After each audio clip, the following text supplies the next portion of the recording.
news. Elvis Presley, king of popular music, is dead at the age of 42. There isn't anybody alive who knows life before a news flash could interrupt your day. Your age just determines the first event you remember that way, sharing the moment, not the geography.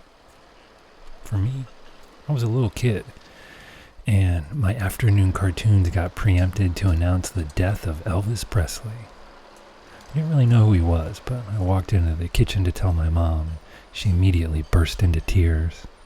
To trace the big bang of the news flash, you need to go all the way back to May 10th, 1869. That's when the first transcontinental rail line was completed in America. There's a reenactment every year out in the Utah desert, about 80 miles north of Salt Lake City.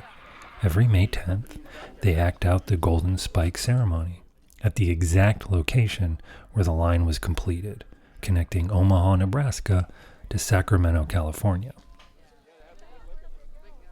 Thomas Doc Durant, the speculator who was the head of the Union Pacific, was hungover and surly as he rolled in late for the ceremony, riding Engine 119.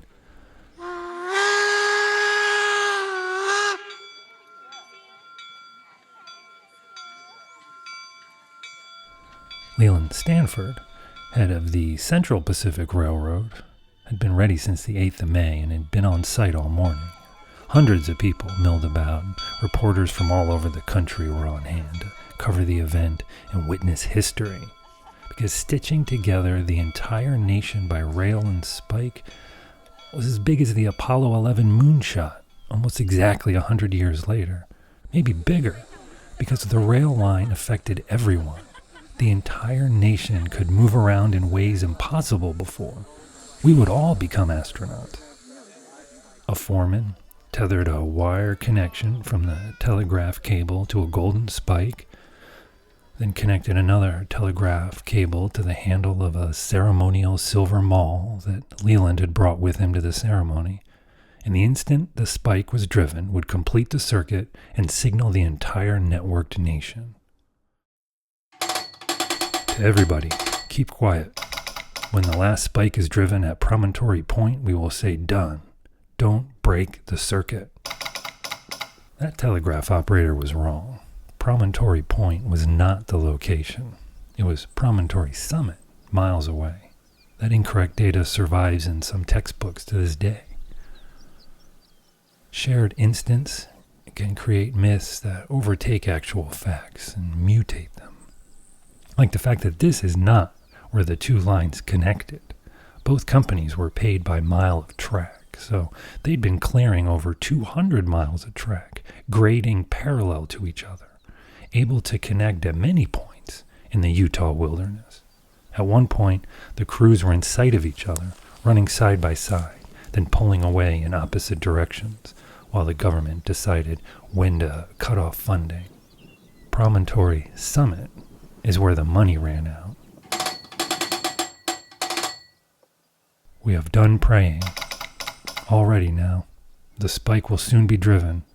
The signal will be 3 dots for the commencement of the blows.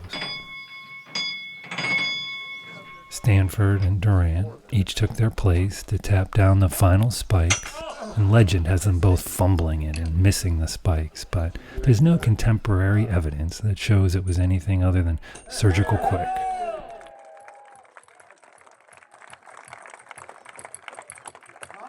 To the country. Bulletin. D-O-N-E.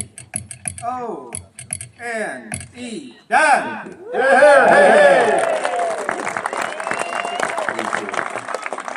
The signal triggered cannons at Fort Point in San Francisco to fire out into the Pacific Ocean while 100 cannons rattled the windows of Lower Manhattan.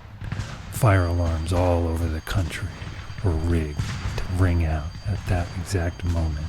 And in Sacramento, where the party had been going since the 8th, locomotives whistled and church bells pealed. Omaha's steam engines all wailed at once. And in Chicago, tens of thousands of people poured out into the streets, forming an impromptu parade that snaked lazily for 7 miles.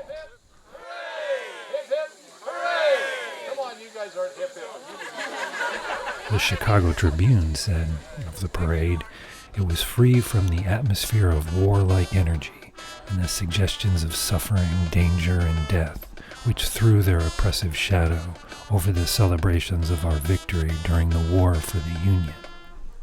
They pulled the two engines, the Jupiter and the 119, close enough to almost kiss, and everyone present posed for photos and drank. Our country's myths get minted from these shared instants. In 1969, during that Apollo 11 moonwalk, 94% of televisions in the United States are turned on and tuned into that live coverage. Could you imagine 94% of our smartphones and tablets all tuned to the same event? Broadcast is an idea more than just a spectrum or a pair of rabbit ear antennas.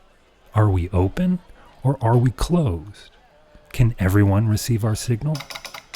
Don't break the circuit.